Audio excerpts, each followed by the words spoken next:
पीछे काहे हमर परोही रे छोरा देखे खातिर काहे से मरोही रे छोरा हमारो ओठावा पीछे काहे हमर परोही रे छोरा देखे खातिर काहे से मरोही रे छोरा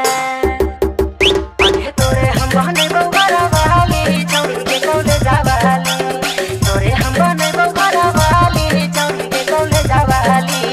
जहन मारो ओठावा के लाली चौड़ी के कौले जावाली अरे जहन मारो ओठावा के लाली चौड़ी के कौले जावाली